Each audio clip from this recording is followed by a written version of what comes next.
Good day! Today, as my final project for Research and Development in Philippine Psychology class, I will be doing a feature narrative on Dr. Raymond Narag.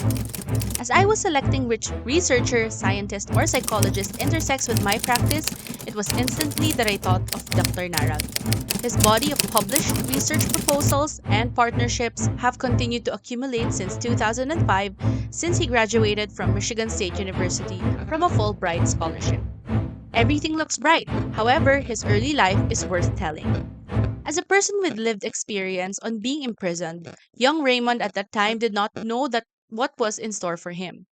Along with 10 other fratmen, he was charged with murder, 2 counts of frustrated murder, and 3 counts of attempted murder, spending the next 6 years, 9 months, and 4 days of his life in the confines of Quezon City Jail. Scintilla Jurius fraternity was allegedly involved in a canteen brawl with members of the Sigma Rho, a rival fraternity. 2 days after, namatay na nga yung biktima.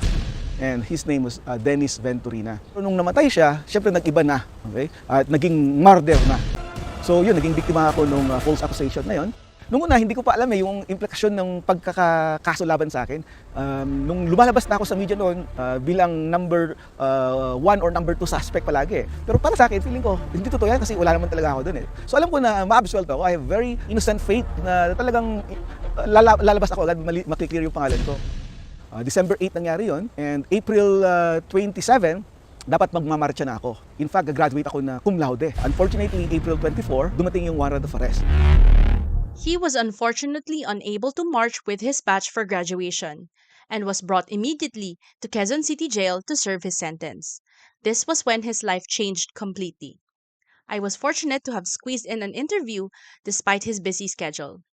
As a PhD student, journeying and still exploring on which paths to take, I wanted to know how he arrived to where he is now in his life. Just to start things off, Doc, maybe you can tell a little bit more about what your motivations were, what pushed you, other than your life experience, of course, what pushed you to pursue the track that you're in now? Yeah, that's a very good question. So, nung nasa college ako, gusto ko maging abogado. Nag-review na ako dun sa law at exam para sa LAE. I tried my best na mataas dapat yung grades ko, ganyan. So, I graduated with honors sa Diliman. But then, it happened nga nung December 8, 94, almost 30 years from now. Lapit na palang anniversary, December 8, nangyari yung fraternity rumble.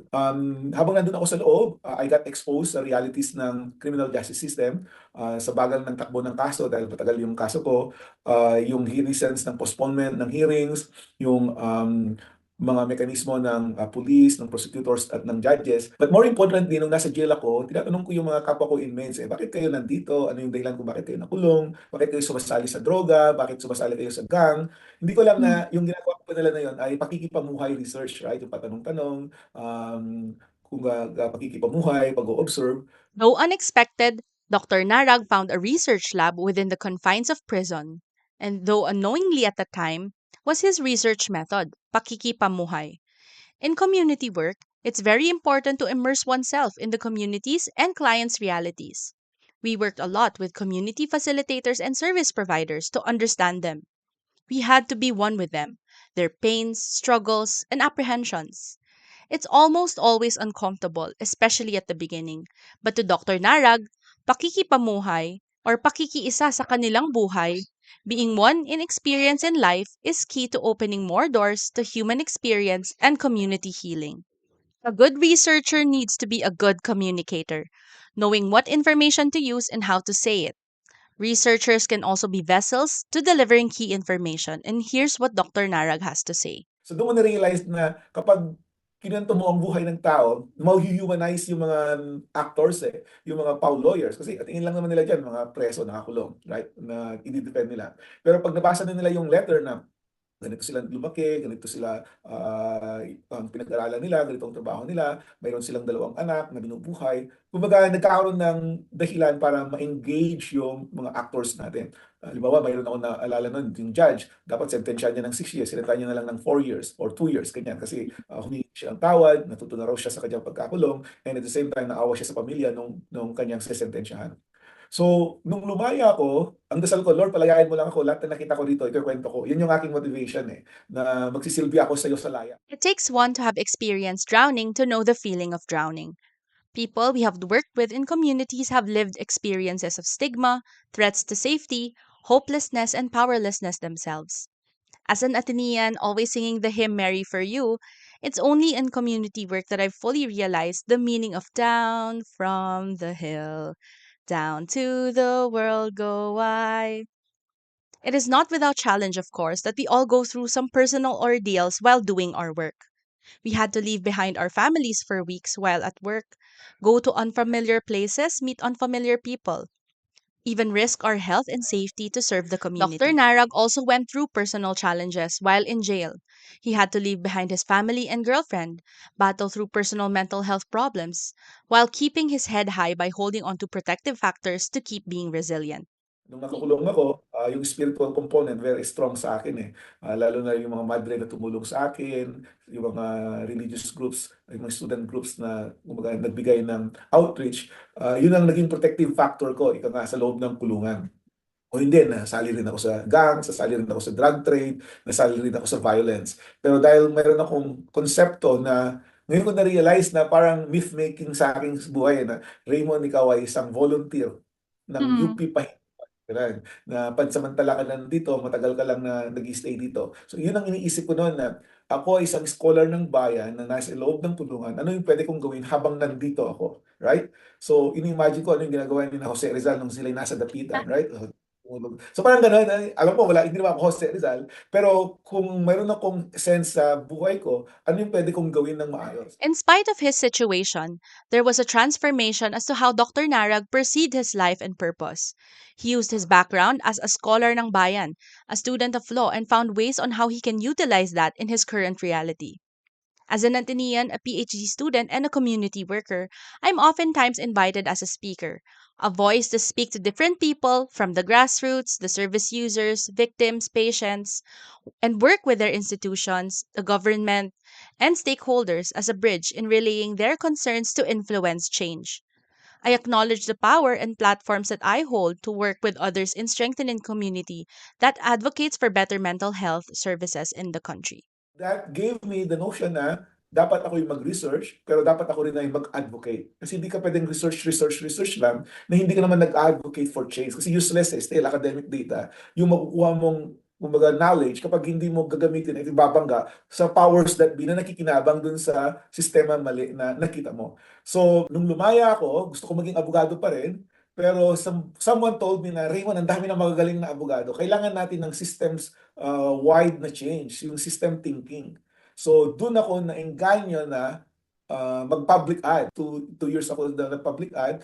And then, dahil sa ginagawa ko na research sa United Nations, naging kumbaga, consultant nila ako sa UNDP during the time na pinakilala nila sa Supreme Court. And Opo. yung Supreme Court ginawa yung libro ko, yung Action Program for Judicial Reform, yung first na libro ko sa jail, na basis para ayusin yung buhay kulungan, right? Changes cannot be done overnight, but our work in communities in any little way contributes eventually to the greater objective. The discourse of power, however, is inevitable. I know that this is challenging to push for community reformation without situating power structures that are in place and how to navigate through them. At the time, sabi niyo nga po, meron mga structures of power that were in place that you wanted to challenge or parang gisingin ng konti. So parang can you share with me po kung sino-sino or ano-ano yung mga structures of power po na yon? Could be in the context of while you were in there, ano yung mga na-identify niyo po na kailangan ninyong i-address na power structures? Now, parang very interestingly, baka iba din po yung structures of power in place. That's right. Actually, parang kanyan kwento din siya, lumalaki rin yung konteksto ng struggle So nung ako nasa jail, siyempre limited lang yun, right? And I'm also very vulnerable during the time kasi inmate lang ako, di ba? Pwede akong itapon, pwede akong patayin. Alam mo yun? So I know my little politics very early on. Kasi bata pa ako noon So mayroon ding change niya 20 years old lang ako noon. Lumaya ako 27. Pero ang isa sa mga power structures doon, halimbawa, yung corruption sa loob. Grabe, di ba? Pagkain ng inmate, siguro 25 pesos per day na noon, pero pag nakikita mo parang 5-10 pesos lang, tuyo ang pagkain, talagang ganyan. Pero makikita mo sino ang gumagawa nun. So from the warden to the regional director up until to the national office, kumbaga integrated, right? And minsan, nung ako na yung inmate leader after 4 years, na-organize ko yung mga inmates, binoto nila ako. So ako yung nakipag-deal sa warden. May mga negotiations na sinasabi yung warden na, Raymond, kasi ganito yan, gustuhin ko man na ibigay lahat ng pagkain sa inyo, walang budget ang BJMP eh. So sa pagkain nila kinukuha, right? So yung panggasolina nila, yung pamasahe ng kanilang mga empleyado pag umuwi, doon nila kinukuha sa pagkain ng inmate. And then of course, inaambunan nila yung nasa taas. At kung magaling ka na warden, marami kang magagawa na project sa loob. Pero kung ikaw ay pasaway na warden o kurakot na warden, marami kang maibubulsa. In all honesty, working with national government agencies was never easy and rather confining, especially in the early phases. Doors were shut, eyebrows were raised, and head to toe stares just needed an extra minute or two to process before proceeding.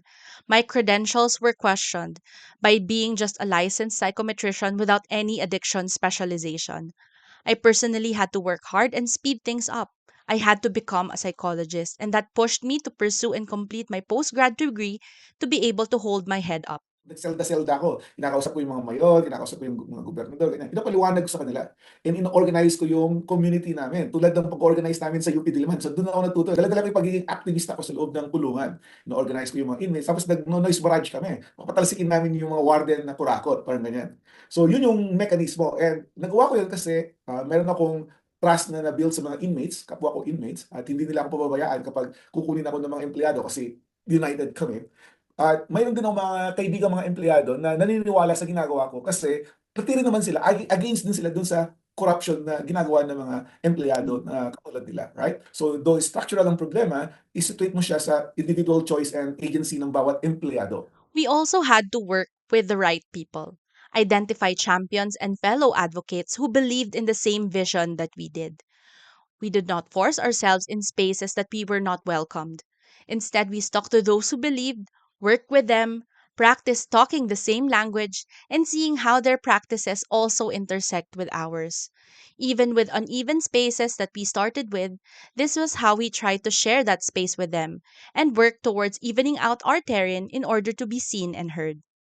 Ang ginawa ko noon kapag very delicate na yung issue, sinusulat ko lang muna kasi hindi ko siya maibulgar. Pero in the thought na one day, pag lumaya ko, ito yung magiging unadulterated data ko na pwede ko siyang ibulgar, right? So yan, nung lumaya ko, doon ko na ibulgar lahat dun sa libro ko, right? But still, I'm very cautious na wala akong pinapangalanan at hindi siya yung parang expose ang dating, kundi more of may problema tayo na structural problem, organizational problem, and cultural problem. At lahat tayo biktima. Strategies needed to be in place, networks of allies, but timing was also key. Building evidence takes time to push for ideas that are new and unpopular. The use of language is also very important. We had to be clear on what key messages to convey and to what audience in order to earn a seat at the table.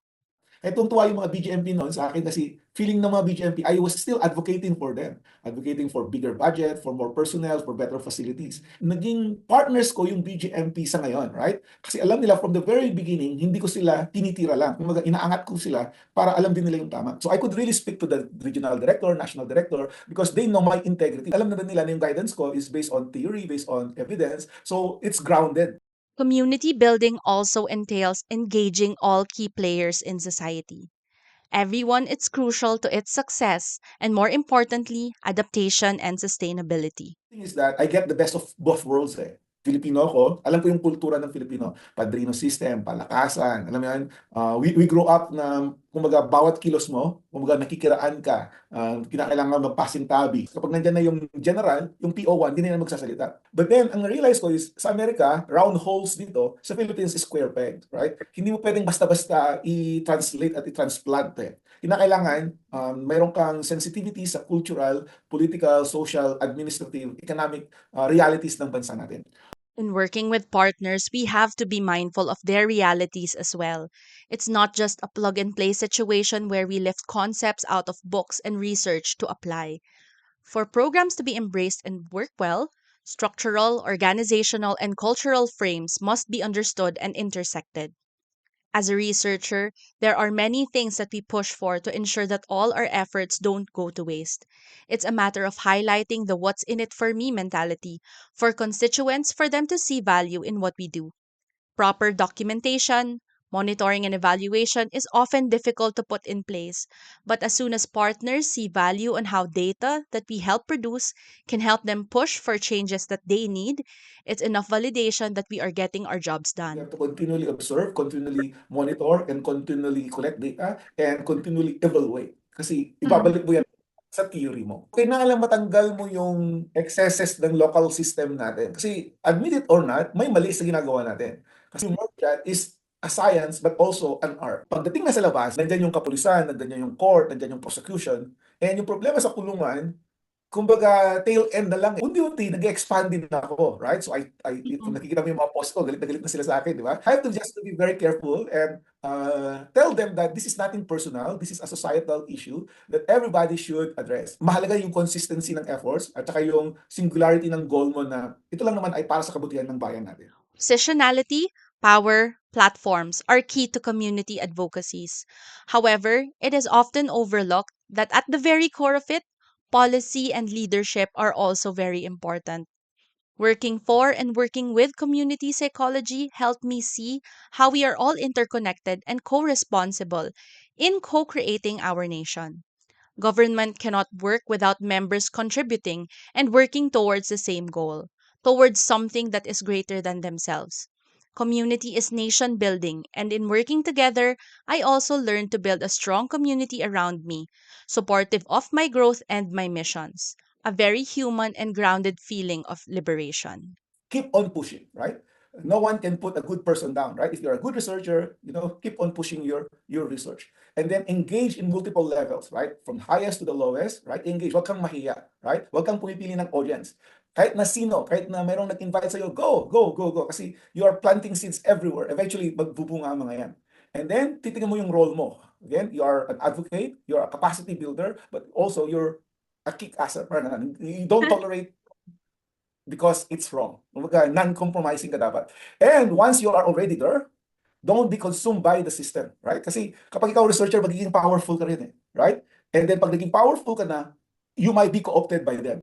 Interviewing Dr. Narag was indeed very inspiring. He reminds me of the need to balance individuality on one's practice while maintaining connectedness and rootedness in one's own realities to others' realities and systems.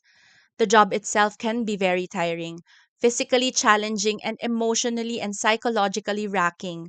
But one's groundedness to reasons as to our whys in this profession would definitely help. As a young psychologist, researcher, community worker, and Filipino, I keep myself grounded on what and for whom my practice is for. I surround myself with people who work tirelessly and selflessly in the service of others for the Filipino nation. Community is doing what I love, for people I love who are greater than me. And that to me is what it means to be truly free. Thank you for listening.